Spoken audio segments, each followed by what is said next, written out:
नमस्कार मित्रों, डॉक्टर के भारद्वाज, आपका अपना चैनल सॉल्यूशंस।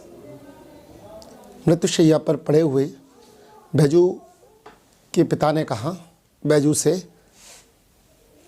कि बेटा, पूरे जीवन भर तानसेन ने अपने संगीत के दर्प में, संगीत के अभिमान में मुझे कुछ नहीं समझा और इससे बगैर प्रतिशोध लिए मैं अपने प्राण छोड़ रहा हूँ।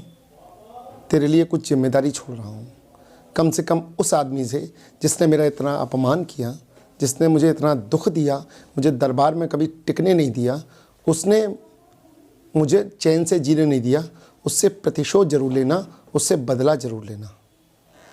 इसके बाद बैजू के पिता जा चुके थे। बैजू हाथ में फरसा लेकर रात में तानसेन के घर में घुसता है और कहता है कि मैं उसका वध कर दूंगा और वध करने के पश्चात अपने पिता की आत्मा को शांति पहुंचेगी, तभी मुझे चैन पड़ेगा जब मैं इस तानसेन को जान से मार दूंगा। रात में देखता है तो तानसेन के घर में उपस्थित सारे लोग सो चुके हैं और जब वो तानसेन के कमरे में जाता है तो बाहर से देखता है तो दंग रह जाता है। कहता है, माँ सरस्वती के आगे तानसेन कुछ अपनी साधना कर रहे हैं। बैजू का मन बदलता है और बैजू कहता है, ये क्या, ऐसा प्रतिशोध किस काम का, जहाँ मैं उसे छल से, जहाँ मैं उसे धोखे से मार दूँ और उसे मारने के बाद मैं अपने मन में भी दुख मनाऊँ, तो नहीं, ऐसा प्रतिशोध मैं उससे नहीं ले सकता।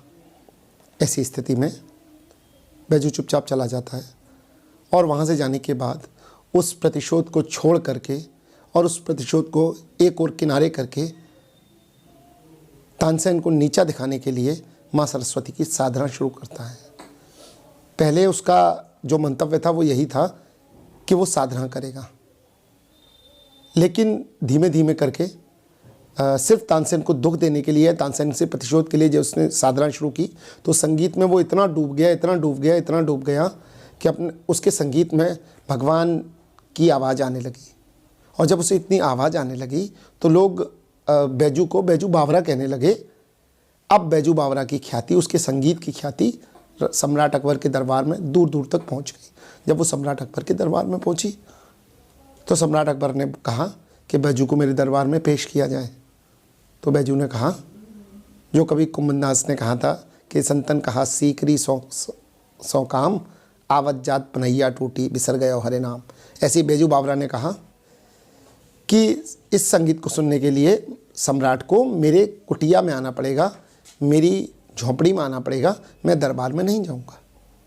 इसके बाद सम्राट अकबर बैजू के पास पहुंचते हैं और सम्राट अकबर उनके साथ तानसेन भी पहुंचते हैं।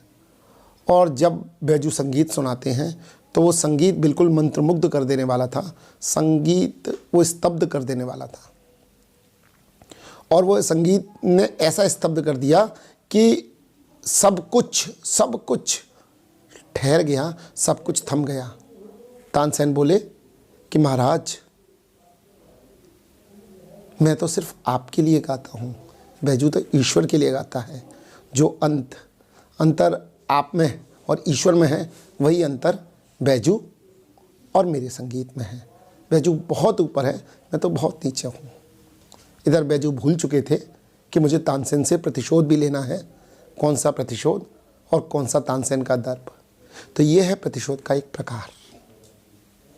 आप प्रतिशोध किस दिशा में ले रहे हैं, सामने वाले को ख़त्म करके या सामने वाले से बड़ी लाइन खींच करके। ये बेहद ज़रूरी है कि आप ध्यान रखें। अगर आप सामने वाले से बड़ी लाइन खींचते हैं, सामने वाले से लंबी लाइन खींचते हैं, तो वो लाइन बहुत आपको और आपकी स्थितियों को बहुत ऊपर करेगी।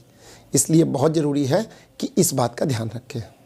एक छोटी सी बात और कि ब्रह्मा जी, ये तीनों बच्चे देव, दानव और मनुष्य आपस में झगड़ते झगड़ते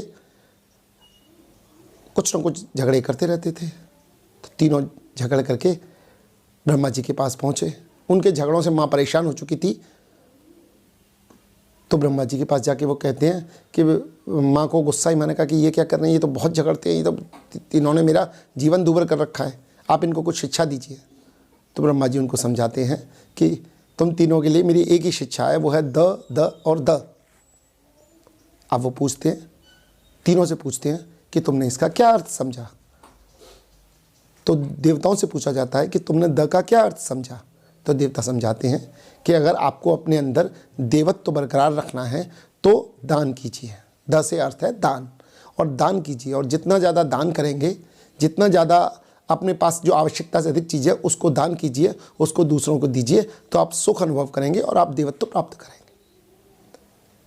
जब मनुष्य से पूछा जाता है कि तुमने द का क्या अर्थ समझा, तो उन्होंने कहा दमन। हम अगर अपनी इच्छाओं का, अपनी वासनाओं का, अपनी अभिमान का, अपनी बुराइयों का दमन करेंगे तो हम निश्चित ही मनुष्यता में ऊंचे सोपान प्राप्त करेंगे।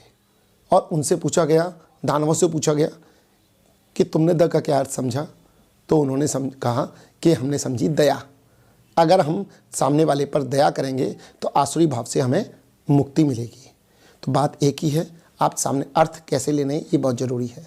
अंत में दिनकर साहब की 4 पंक्तियाँ कि हटो तमी चरो कि हो चुकी समाप्त रात है, कुहेलिका के पार जगमगा रहा प्रभात है, लपेट में समेटता रुकावटों को तोड़ के, प्रकाश का प्रवाह आ रहा दिगंत फोड़ के।